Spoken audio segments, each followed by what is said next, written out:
Hello friends, આજે આપણે એક મહત્વના ટોપિકની ચર્ચા કરીશું, પરંતુ જો એ પહેલા આપણે અમારી ચેનલ સબસ્ક્રાઇબ ન કરી હોય તો પ્લીઝ સબસ્ક્રાઇબ અવર ચેનલ અને હા, બેલ આઇકન દબાવવાનું ભૂલતા નહીં, જેથી તમને અમારા નવા વિડીયો તાત્કાલિક મળતા રહે। આજે આપણે ધોરણ 7 વિજ્ઞાનમાં 5મો પાઠ એસિડ, બેઝ અને ક્ષાર વિશે માહિતી મેળવીશું। સૌપ્રથમ તો હું વાત કરીશ કે આપણા રોજિંદા જીવનમાં આપણે ઘણીવાર એસિડ જલદ હોય છે એમ સાંભળ્યું છે, પરંતુ બધા જ એસિડ જલદ કે હાનિકારક હોતા નથી। કેટલાક એસિડ આપણને ફાયદાકારક પણ હોય છે। દાખલા તરીકે આપણે પાચન વિશે ભણ્યા હતા ત્યારે આપણે જાણ્યું હતું કે આપણા શરીરમાં જઠર હાઇડ્રોક્લોરિક એસિડ મુક્ત કરે છે, જેને લીધે આપણે લીધેલ ખોરાકનું પાચન થાય છે। આ ઉપરાંત આપણે લીંબુ, આંબલી, મીઠું, ખાંડ, વિનેગર જેવા પદાર્થોનો ઉપયોગ કરીએ છીએ, જેમાંથી કેટલાક પદાર્થોનો સ્વાદ ખાટો, તુરો, મીઠો કે ખારો હોય છે। તો ચાલો વિદ્યાર્થી મિત્રો, આવા કોષ્ટકમાં કેટલાક પદાર્થો છે જેનો આપણે માહિતી મેળવીએ। લીંબુનો રસ, સંતરાનો રસ, વિનેગર, દહીં, આંબલી, આમળા, દ્રાક્ષ, કાચી કેરી એનો સ્વાદ ખાટો હોય છે।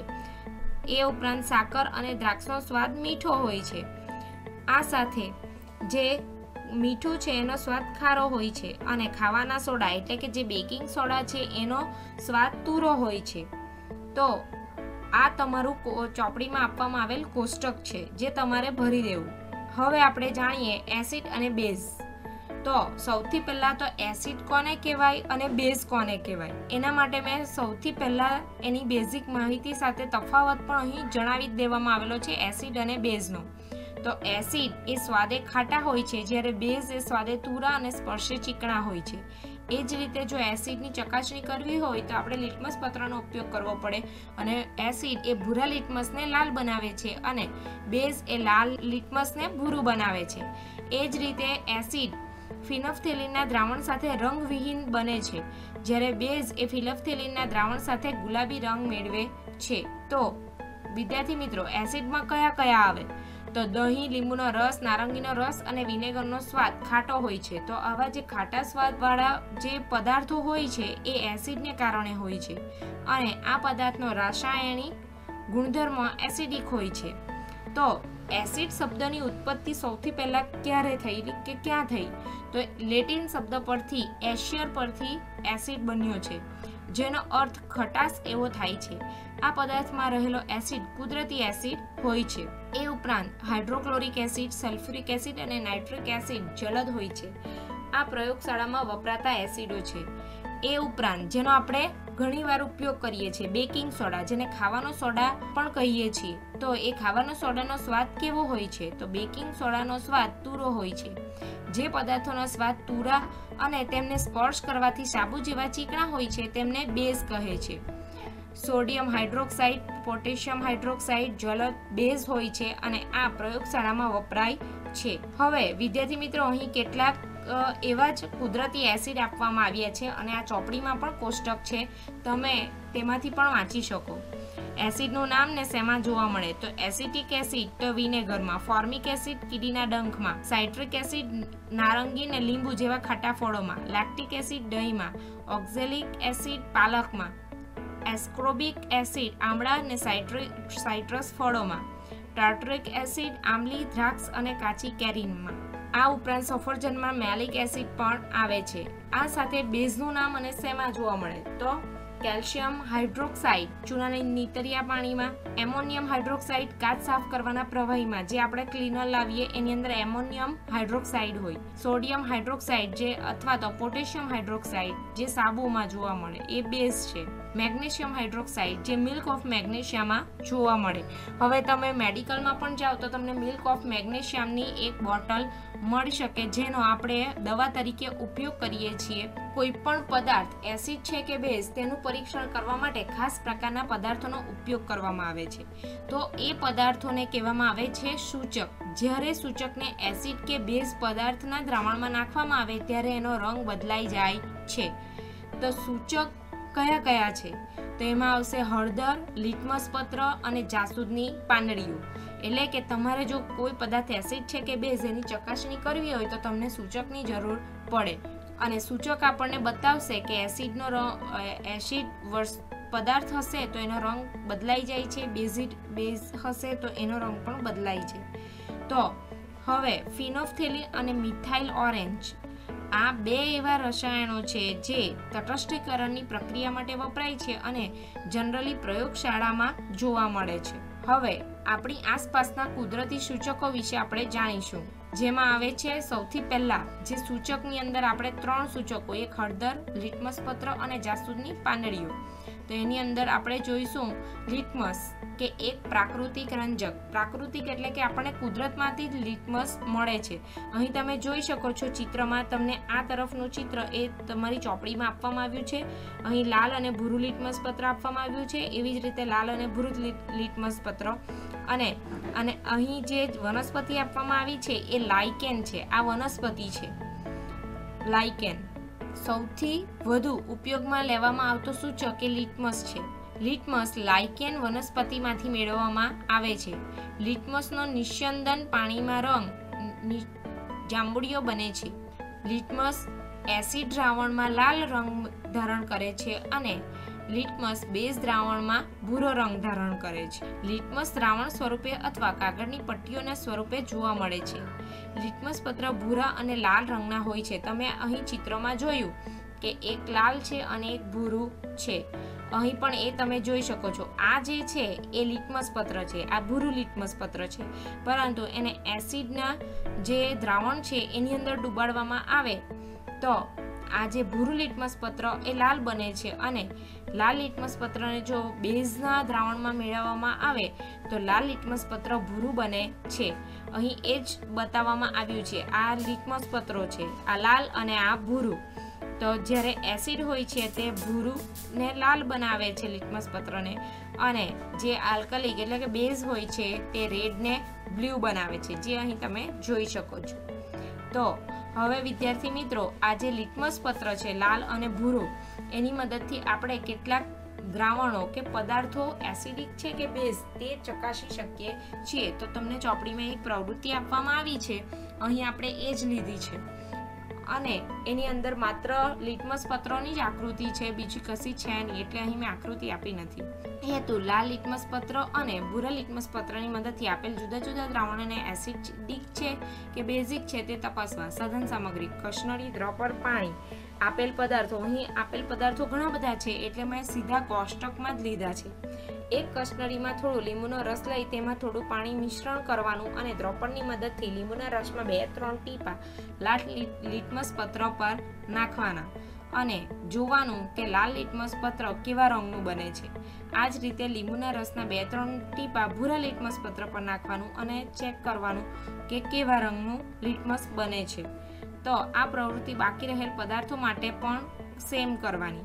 તો અહીં તમે જોઈ શકો છો કે લીંબુનો રસ જ્યારે લાલ લિટમસ પત્ર પર પડે તો કોઈ અસર દર્શાવશે નહીં, પણ ભૂરા લિટમસ પત્ર પર લાલ બને છે, એટલે કે લીંબુમાં એસિડ રહેલું છે અને એ એસિડ ભૂરા લિટમસ પત્રને લાલ બનાવે છે. એટલે નિષ્કર્ષ, અહીં અવલોકન પણ આપણને આપી જ દેવામાં આવ્યું છે. નિષ્કર્ષ એટલે કે તારણ, આપણને બને છે એસિડિક. એવી જ રીતે નળનું પાણી, તો એના પર કોઈ અસર થશે નહીં, લાલ કે ભૂરા બંનેની, એટલે તટસ્થ છે. ડિટર્જન્ટ પાણી, તો એ ભૂરું બને છે એટલે કે બેઝ છે. સોડા વોટર, તો એ લાલ બને છે કારણ કે એ એસિડિક છે. સાબુનું પાણી, તો એ પણ બેઝ છે એટલે ભૂરું બનશે. શેમ્પૂ, તો એસિડિક હોય એટલે લાલ બનશે. મીઠાનું પાણી, તો એ પણ તટસ્થ રહેશે અને ખાંડનું પાણી પણ તટસ્થ રહેશે. વિનેગર, તો એ લાલ બને છે કેમ કે એસિડિક છે. બેકિંગ સોડાનું પાણી, તો ભૂરું બને છે એટલે કે બેઝિક છે. મિલ્ક ઓફ મેગ્નેશિયાનું પાણી, તો ભૂરું બને છે કારણ કે બેઝિક છે. વોશિંગ સોડાનું પાણી ભૂરું બને છે કેમ કે બેઝિક છે. ચૂનાનું પાણી, તો એ ભૂરું બને છે કારણ કે બેઝ દર્શાવે છે. તો અહીં તમે જોઈ શકો છો, અહીં કોષ્ટકની અંદર અવલોકન પણ બાજુમાં આપી જ દેવામાં આવ્યા છે કે આ કયા કયા દ્રાવણ લઈ તો એના પર કઈ કઈ અસર થાય છે. તો આનાથી આપણે જાણી શકીએ કે એસિડિક જે દ્રાવણો છે એ ભૂરા લિટમસને લાલ બનાવે છે, પરંતુ લાલ લિટમસ પત્ર પર કોઈ અસર કરતા નથી, અને બેઝિક દ્રાવણો લાલ લિટમસ પત્રને ભૂરું બનાવે છે પરંતુ ભૂરા લિટમસ પર કોઈ અસર કરતા નથી. તટસ્થ દ્રાવણો જે છે, જેમાં ખાંડનું, મીઠાનું આપણે જોયું, એમાં તો એ લાલ અને ભૂરા લિટમસ પત્ર પર કોઈ અસર કરતા નથી. તો હવે વિદ્યાર્થી મિત્રો, આ આપણે લાલ અને ભૂરા લિટમસ પત્ર વિશે જાણ્યું. હવે આપણે એક નવી પ્રવૃત્તિ કરીશું જે તમે ઘરે પણ કરી શકો અને શીખી શકો છો. તો હું આશા રાખું છું કે આવી એક્ટિવિટી તમે જરૂરથી કરશો. અહીં પ્રવૃત્તિ આપવામાં આવી છે જેમાં એક હળદર પત્ર બનાવવાનું છે. હવે હળદર પત્ર એટલે જે લિટમસ પત્ર બનાવે એવું જ આપણે હળદર પત્ર, અને હળદર પત્ર એ શું છે? એક જાતનું સૂચક. આપણે પહેલા એક સૂચક લિટમસ પત્ર વિશે શીખી ગયા જેમાં લાલ કલરનું અને ભૂરા કલરનું આવે છે. હવે આ જે હળદર પત્ર છે એ હળદરમાંથી બનાવવામાં આવે છે એટલે યલો કલરનું બનશે, અને એના મદદથી આપણે જુદા જુદા દ્રાવણોને એસિડિક છે કે બેઝિક તે હવે આપણે ચેક કરવાનું છે. તો સાધન સામગ્રીમાં હળદર, બ્લોટિંગ પેપર, ડ્રોપર ને પાણી. તમારી પાસે બ્લોટિંગ પેપર ન હોય તો ચાલશે, સાદા કાગળથી પણ તમે હળદર પત્ર બનાવી શકો છો. તમે અહીં જોઈ શકો છો એક ચિત્રમાં ચમચીથી હળદર લેવામાં આવી રહી છે. પછી એનું આવું સોલ્યુશન બનાવવાનું, એટલે કે આમાં પાણી રેડીને એને પતલું કરવાનું. પછી એની અંદર નાની નાની સ્ટ્રીપ બનાવી અને ડુબાડી દેવાની અને આને સૂકવી દેવાની, એટલે તમારું હળદર પત્ર તૈયાર થઈ જાય છે. અને આ એક આકૃતિ એવી, એટલે કે અહીં ચિત્ર દોરતા હોય એવું આપવામાં આવ્યું છે. તો આનો ઉપયોગ કેવી રીતે કરશો? તો અહીં આપવામાં આવ્યું છે ટર્મરિક પેસ્ટ, એટલે કે આપણે જે આ સોલ્યુશન બનાવ્યું છે એ લેવાનું, એક સળી લેવાની અને આજે એક સાદું પેજ લઈને એને આખું હળદર પત્રવાળું કરી દેવાનું, જે આપણે આના સ્ટ્રીપ બનાવવા માટે સૂકવ્યું હોય તે. અને ત્યારબાદ સોપનું સોલ્યુશન, એટલે કે સાબુનું જે ફીણવાળું પાણી હોય એને આની ઉપર જે આકારમાં તમે ધોડશો તે આકારમાં રેડ કલર ઉપસી આવશે અને તમે આ રીતે એક સરસ ડિઝાઇન તૈયાર કરી શકો. અને એક એક્ટિવિટી એવી પણ આપવામાં આવી છે કે આ રીતે તમે એક ગ્રીટિંગ્સ કાર્ડ તૈયાર કરીને કોઈકની બર્થડે હોય અથવા તો કંઈક ઓકેઝન હોય એના પર એક સરસ મજાનો કાર્ડ તૈયાર કરી અને કોઈ તમારા મિત્ર કે જે તે રિલેટિવને આપી શકો છો. અને આ એક એક્ટિવિટી તમારે જાતે કરવાની રહેશે અને એક થેન્ક યુ, આભારનો કાર્ડ તમારા મમ્મીને જરૂરથી તમે આપજો.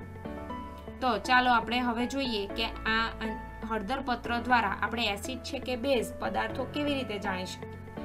તો સૌથી પહેલાં તો ચમચીથી હળદરનો પાવડર લઈ તેમાં થોડું પાણી નાખી તેની પેસ્ટ બનાવી લેવાની. બ્લોટિંગ પેપર હળદરની પેસ્ટ લગાડીને સુકાઈ જવા દો. હળદરના પેસ્ટવાળા કાગળને કાપીને પાતળી પટ્ટીઓ બનાવો અને એક હળદર પત્ર તેના પર સાબુના દ્રાવણથી ટીપું મૂકો. શું થાય તેનું નિરીક્ષણ કરો. આ મુજબ બીજા બધા જ પદાર્થોની હળદર પત્રની કસોટી કરો અને અવલોકન નોંધો. તો વિદ્યાર્થી મિત્રો, અહીં પણ પેલા આગળના પ્રયોગની જેમ અવલોકન સાથે જ આપવામાં આવ્યું છે કોષ્ટક સાથે. તો જોઈએ સાબુનું દ્રાવણ, તો એ હળદર પત્ર પર લાલ બને છે. પેલું આગળનું જે આકૃતિ મેં તમને દર્શાવી તેમાં તમે જોઈ શકો કે હળદર પત્ર પીળું હતું અને એના પર સાબુના જે સ્ટીક છે તેનાથી ફૂલ બનાવવામાં આવે છે તો એ લાલ રંગનું ઉપસે છે, કારણ કે સાબુનું દ્રાવણ એ બેઝ છે. તો આ રીતે આપણે એસિડ છે કે બેઝ દ્રાવણ એ જાણી શકીએ છીએ.